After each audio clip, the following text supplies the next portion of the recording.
Hello friends, welcome back to my channel. अब हम further कुछ और क्वेश्चंस कर रहे हैं जो हमारी सीरीज़ चल रही है उसकी।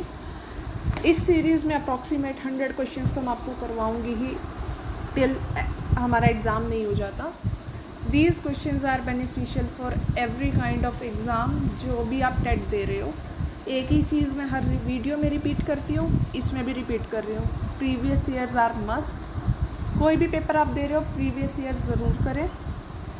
एंड ये क्वेश्चंस कुछ आपके लिए, इन क्वेश्चन से आपके सारे तो कॉन्सेप्ट्स रिवाइज हो जाएंगे। अगर आप 100 क्वेश्चंस करेंगे तो समझो 100 कॉन्सेप्ट्स और फॉर्मूला रिवाइज हो जाएंगे। कुछ क्वेश्चंस ऐसे होंगे जो एज इट इज़ आपको पेपर में भी देखने को मिलेंगे और कुछ क्वेश्चंस के कॉन्सेप्ट सेम देखने को मिलेंगे। तो ये क्वेश्चंस कर लिए तो मतलब समझ लेना 100 कॉन्सेप्ट और 100 क्वेश्चंस और उससे भी ज़्यादा आप क्वेश्चंस को करने की कैपेसिटी रखोगे। Okay, let's start with question number 26। ये हमारा गेट्स पे क्वेश्चन है। इसमें इस तरह का क्वेश्चन मैंने एचटेट में देखने को कम ही मिला है, बट स्टिल आपको बूलियन एक्सप्रेशन सॉल्व करनी आ ही जाती हैं। तो ये क्वेश्चन कुछ उसी के बेस पे, इस क्वेश्चन में हमें ये गेट दिया हुआ है, बताना है कि जो वाई है वो इनमें से किस गेट को रिजेंबल करेगा उसका आउटपुट। तो लेट्स स्टार्ट। जो हमारा ये गेट है this is nor, NAND and and. हमें इनके आउटपुट्स पता होने चाहिए। इस पे इनपुट जा रहा है ए बी, इसका आउटपुट होएगा ए प्लस बी बार। ये नैंड गेट है, इसका आउटपुट होएगा ए डॉट बी बार।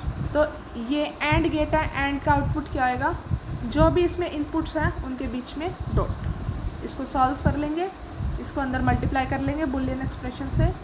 जब ए बार और ए बार है तो इनका आउटपुट क्या आएगा, ए बार ही आएगा।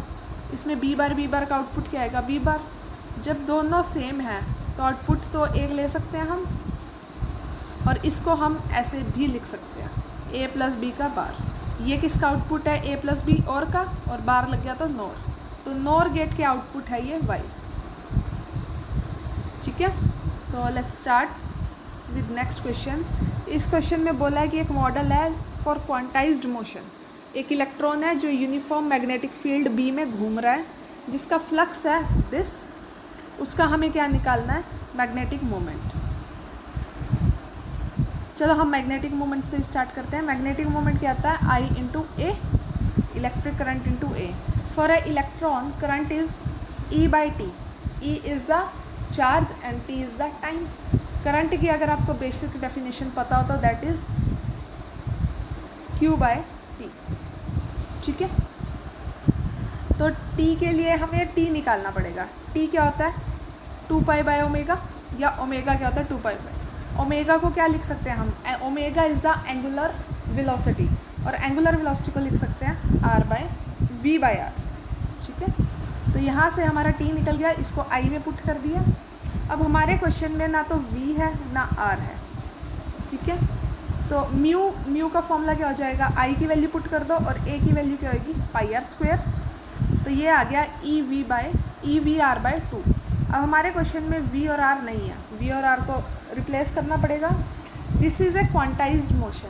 क्वांटाइज्ड मोशन में हम एंगुलर मोमेंटम लगा सकते हैं। एंगुलर मोमेंटम का एंगुलर मोमेंटम क्या होती है, M V R is equal to N H करते हैं। अब एन 1 क्यों लिया है, क्योंकि लोएस्ट पॉसिबल एनर्जी स्टेट में बोला है। तो यहाँ से वी क्या आ गया, ये इसको पुट कर देंगे तो हमारा आंसर आ जाएगा 10। नेक्स्ट, ये क्वेश्चन बहुत देखने को मिला है, मतलब ऐसा क्वेश्चन हर बार आता है। So this is very important question. यहाँ पर टी दिया है और एक्सेलरेशन निकाल दी। तो टी को क्या लिखेंगे, टी दिया हुआ है तो इसको D T by D x निकाल लिया। इसको रिवर्स कर लेंगे तो वो क्या आ जाएगा, वी। वी क्या आ गया, दिस। इसको D V by D T कर लिया, सॉल्व कर लेंगे तो हमारे पास आ जाएगा acceleration. D V by D T is acceleration. तो इस क्वेश्चन में ज़्यादा समझाने की नीड नहीं है, सॉल्व किया हुआ है उसमें से देख लीजिए। लास्ट क्वेश्चन ऑफ दी, ये क्वेश्चन बहुत ट्रिकी है, क्योंकि जहाँ से मैंने ये क्वेश्चन देखा वहाँ पर था यहाँ 4 टाइम्स की जगह 1.5। मैंने उसके अकॉर्डिंग क्वेश्चन सॉल्व किया। उसके अकॉर्डिंग क्वेश्चन सॉल्व करने पे पता चला कि आंसर तो मैच ही नहीं हो रहा कहीं भी। तो उसके बाद मैंने यहाँ पे ओरिजिनल क्वेश्चन फाइंड आउट किया तो पता चला यहाँ 4 टाइम्स था। तो लेट्स सी क्या बात कर रही हूँ मैं। इसमें हम 4 टाइम्स से ही करेंगे। इसमें बोला है कि मार्शियन ऑर्बिट है जो सन के अराउंड, मतलब मार्स और मरकरी दिया हुआ है बेसिकली। मार्स और मरकरी के जो रेडियस है वो 4 टाइम्स का डिफरेंस है।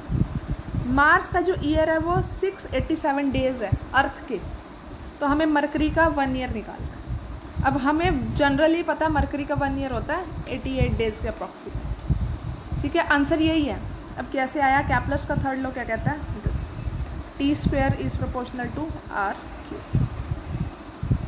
अब यहाँ पर ये पुट कर देंगे तो ये आ जाएगी वैल्यू, सॉल्व करेंगे ये आ जाएगा।